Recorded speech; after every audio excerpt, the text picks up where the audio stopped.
ni ko tey nag bis bu am importance la di commencer rek par remercier vraiment remercier dégg nga les journalistes parce que joo leen ngay ñëw amul seen fay di remercier ci déplacement bi ngeen déplacé pour ñëw couvrir point de presse bi nga xam ni dañ koy def rien que pour sensibiliser dégg nga nit ñi di wax ni que nag dañ ciy profité pour sant yàlla julli ci Yonent bi sallallahu alayhi wa sallam ñoo ngi sant yàlla bu baax a baax a baax a baax parce que moo nu may ñu mën a fekke lu mel nii parce que lii commencé lu ko tey fi mu commencé yàgg na di wax ni que journée tey bi nag li tax ñu woote c'est très simple dunoo woote pour que ñu def un appel aux acteurs du pèlerinage acteurs du pèlerinage mooy ñan mooy d'abord la délégation mooy les voyages privés mooy les futurs pèlerins mooy les autres acteurs la banque islamique la police service d'hygiène ak karati ak la santé surtout la santé di leen gërëm au passage di wax ni que vraiment commencé nañ liggéey depuis le 29 janvier donc booba léegi ñoo ngi leen di remercier di leen encourager bu baax a baax a baax di def un appel nag au voyage privé pour que ñu xam ni que ñoo bokk liggéey bi que la solidarité comme danoo nekk ci jaamu yàlla la solidarité est importante di def un appel au voyage privé pour que ñoom ñëpp ñu àndandoo xam ni que lii ñu nekk jaamu yàlla la pour que l'on soit solidaire pour que ñu jàppalante pour que pèlerin bi nga xam ni moom moo nekk au centre de l'affaire mën ci gis boppam donc looloo taxoon vraiment ñu convoqué tey point de presse bi pour vraiment attirer attention nit ñi ci liggéey bi fan lañ ci toll ak lan lañ fas yéene def di leen remercier encore une fois di wax ni que rek on a des porte-parole à la personne de Cheikh Bamba Dioum ak Adja Ourey Thiam donc ñoom dañu dugg dans les détails pour expliquer exactement pourquoi on a convoqué ce point de presse là donc sans plus tarder rek on peut passer la parole à Cheikh Bamba Dioum comme ça bu wax leen exactement dégg nga lan moo tax ñëwoo leen. Nous avons invité aujourd'hui la presse pour parler de pèlerinage à la Mecque. Mais nous saluons d'abord ce vent de paix qui souffle chez nous après un tourbillon politique que nous connaissons tous. Le Sénégal est certes un petit pays géographiquement, mais un grand peuple. Ça peut vaciller, mais jamais ne basculera. Rendons donc grâce à Allah, qui justement a enjoint à ceux parmi nous qui en ont les moyens de faire le pèlerinage à la Mecque, appelé le Hajj. Il se trouve que cette année, l'Arabie Saoudite, dans le souci d'améliorer l'organisation, a demandé à tous les pays, d'anticiper l'inscription ou enrôlement des pèlerins. C'est pourquoi, ici au Sénégal, la délégation générale au pèlerinage, avec à sa tête le docteur Aboubacar Sarr, a fixé l'ouverture de ce pèlerinage ou des inscriptions le 29 janvier passé et la clôture le 29 février prochain. Donc, on peut en déduire, comme vous le savez, qu'il ne reste plus qu'une dizaine de jours pour les formalités de visite médicale et de vaccination, qui sont des conditions sine qua non pour effectuer le Hajj. C'est la raison pour laquelle nous, voyagistes privés, informons les futurs pèlerins qu'ils ne doivent plus attendre le mois de Ramadan qui démarre vers le 11 mars prochain pour venir s'inscrire. S'ils le font,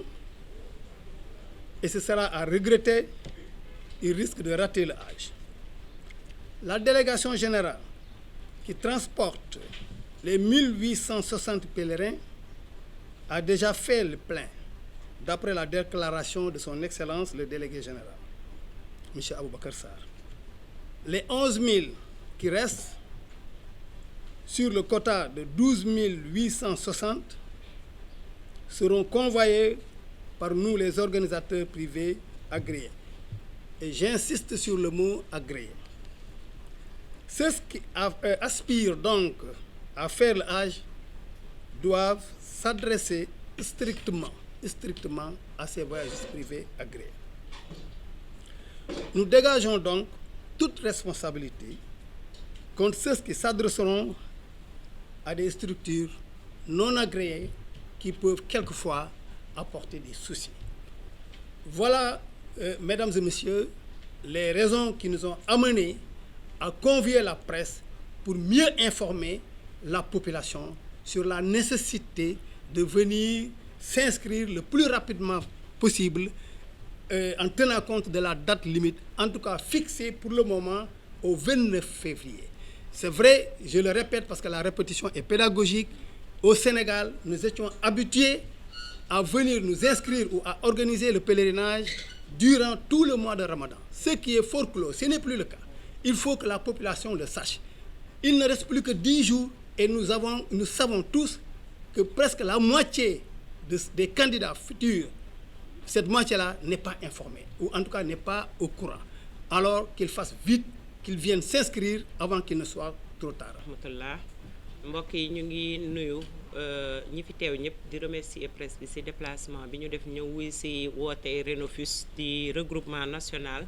des organisateurs privés du Hajj et de la Umrah. Donc mooy kuréel gi ëmb ñi nga xam ne dañuy yëngatu ci wàllu organisation Hajj ak Umrah fii ci Sénégal ñu nekk di liggéey ànd ci ak suñu ay kilifa di délégation générale au pèlerinage à la Mecque nga xam ni moom la état dénk lépp lu jëm ci wàllu organisation Makka bi ñun ñu nekk ci ay structure agréées mooy ci loolu ñu leen dénk ñu dellu dénkaat ñu ci pour ñu nekk ay opérateurs yu yëngatu mais ay opérateurs agréés yu ñu certifié yoo xam ni am nañu autorisation yu leen di mën a permettre officiellement ñu organiser lii di Hajj ak Umrah fii ci Sénégal. Li ñu bëgg a wax nag yéen ñëpp seetaan ngeen sortie bi nga xam ni moom la suñu kilifa di docteur Aboubacar Sarr di délégué général au pèlerinage def wane ni ren calendrier Hajj bi dafa changé parce que pour la première fois dans l'histoire du Hajj opération yi dafay jeex avant koor gi di commencer. Loolu nag sénégalais yi tàmmuñu ko woon di ko gis li ñu tàmmoon di gis mooy dañ daan toog ba koor gi ñu commencer li nga xam ni moo di bindu bi ci jëm lépp lu jëm ci wàllu Màkka. waaye ren yàlla dafa dogal Arabie Saoudite dafa changer calendrier bi ne avant fin février lépp luy opération képp ku bëgg a dem na nga signalé wu ñu xam ne yow mii da nga bëgg a dem lépp lu jëm tamit ci li nga war a fay ak lépp lu jëm ci sa ay démarches ñu boucler ko avant boobu. Loolu nag bi mu amee délégation joxe information bi ñu tàmbali liggéey bi ñu anticiper nag ci lu bari ubbi bureau bi. Commencé def formalité visite médicale yi commencé def passeport yi commencé def li nga xam ne moo di pièce d'identité yi pour ñu ko amul privé yi tamit ñëpp ubbi seen ay bureau fi mu nekk nii li ñuy wax sénégalais yi rek moo di ni liggéey bi dañ ko accéléré ren donc nit ñi tamit bu ñu toogatee di xaar naan damay xaar ba weeru koor gi jot wala tamit fay gi damay dugal dara xaar dara lépp lu jëm ci wàllu fay ku bëgg a dem Màkka da nga war a bindu balaa ñaar fukki fan ak juróom-ñeent ci weeru février bi ñu nekk waaye it da nga war a fay li nga xam ne moo la war a yóbbu Màkka balaa boobu parce que ki lay yóbbu tamit daf laa war a fayal lépp lu jëm ci opération yi balaa boobu loolu aussi c'est très important bu ñu ñëw rek bindu ne bindu naa parce que ki nga xam ne mooy organisateur privé yi fi nekk tamit dañoo am ay engagement yoo xam ne dañ ko war seen diggante ak Arabie Saoudite war nañ laa fayal lu jëm ci sa tente mun na Arafat war nañ laa fayal lu jëm ci sa hôtel war nañ laa fayal lu jëm ci sa avion war nañ laa fayal lu jëm ci sa restauration ak sa transport loolu yépp nag dañ ko war a def avant weer bi di dee donc loolu aussi na si nit ñi jàppale nit ñi ba nga xam ni ñu xam ni du loo xam ni nit ñi dañoo ñëw di ko laajte mais réglementation bi moo ni tëddee ba ku ñëw tamit nga mën a bindu waaye bindu ba pare solde li nga xam ne tamit moom moo dox sa diggante ak contrat boobu nga xam ne moo lay yóbbu Màkka bu loolu noppee it